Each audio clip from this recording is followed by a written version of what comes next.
Hi అండి. అందరికీ నమస్కారం. Welcome to my channel. అందరూ ఎలా ఉన్నారండి? బాగున్నారు కదా! అందరూ బాగుండాలని, సంతోషంగా ఉండాలని కోరుకుంటున్నాను. మేము కూడా బాగున్నాం. ఈరోజు మన వీడియోలో వచ్చేసి కిచిడీని ఎలా తయారు చేయాలో చూపించబోతున్నానండి. 10 నిమిషాల్లో తయారైపోతుంది. టేస్ట్ చాలా బావుంటుంది.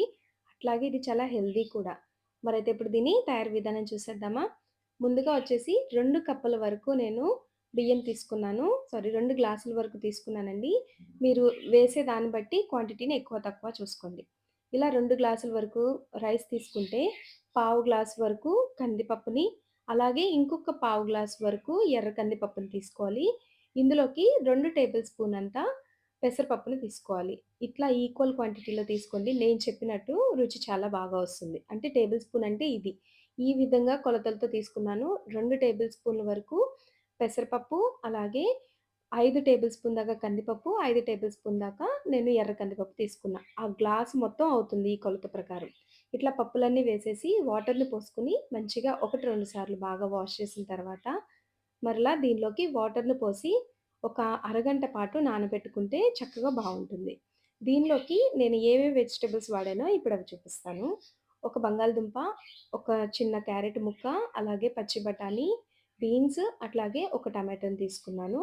ఈ ఉల్లిపాయి, వెల్లుల్లిపాయి, అల్లం ఇట్లా 1 ఇంచ్ వరకు తీసుకున్నానండి. అల్లం వచ్చేసి వాటిని గ్రైండ్ చేసి పెట్టుకోవాలి. ఇప్పుడైతే నేను స్టవ్ మీద కుక్కర్‌ని పెట్టుకొని అందులోకి తగినంత ఆయిల్ వేసుకొని 2 టేబుల్ స్పూన్ దాకా నెయ్యిని వేసుకున్నాను. అలానే ఇందులోకొచ్చేసి ఒక బిర్యానీ ఆకు, అట్లాగే ఒక ఎండుమిరపకాయి, దాల్చిన చెక్క, లవంగాలు, కొంచెం షాజీరా, కొంచెం మిరియాలు, 4-5 లవంగ ముక్కలను వేసుకోవాలి. బిర్యానీ ఆకు పెద్దగా ఉంది కాబట్టి ఈ విధంగా తుంచి వేసుకుంటున్నాను. ఇలా ఈ ఆయిల్‌లో వేసి 2 సెకన్ల పాటు వేయించుకోవాలి. ఇలా వేగుతూ ఉండగా ఇందులోకి మనం ముందుగా చూపించాను కదండీ! ఉల్లిపాయి, అట్లాగే అల్లం, వెల్లుల్లి పేస్ట్‌ని ఇక్కడ యాడ్ చేసేసుకోవాలి. వేసిన తర్వాత పచ్చివాసన పోయేంత వరకు మంచిగా వేయించుకోవాలనమాట. మామూలు పీసెస్ వేసిన దానికి, ఇట్లా గ్రైండ్ చేసి వేసిన దానికి చాలా డిఫరెంట్ ఉంటుందండి. ఒకసారి ఇలా ట్రై చేయండి. కొద్దిగా కరివేపాకు వేసిన తర్వాత బీన్స్ వచ్చేసి 5 తీసుకున్నాను. క్యారెట్ ముక్కలొచ్చేసి క్యారెట్‌లో నుంచి సగభాగం వేశాను. ఒక బంగాళదుంపని వేసుకొని 3 పచ్చిమిర్చిని కూడా వేసేసుకొని బాగా ఫ్రై చేసుకోవాలి.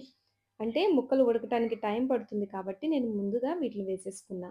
అలానే ఇందులోకొచ్చేసి రుచికి తగినంత ఉప్పుని ఇక్కడ యాడ్ చేసేసుకోండి. అంటే రైస్‌లోకి, వెజిటబుల్స్‌కి తగినంత.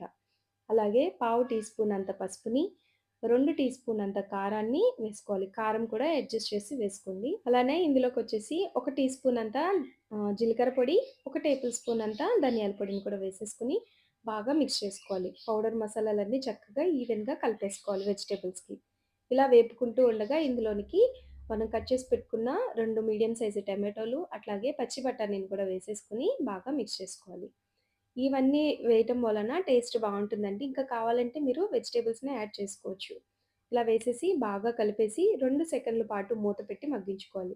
టమాటో చక్కగా ఇలా మెత్తగా అయిపోయిన తర్వాత బాగా ఒకసారి కలిపేసుకొని ఇందులోకి ముందుగా కట్ చేసి పెట్టుకున్న కొత్తిమీరని కూడా వేసుకొని, అలాగే ముందుగా నానబెట్టి పెట్టుకున్న రైసు, అలాగే పప్పుని కూడా వేసేసుకొని బాగా కలుపుకోవాలి.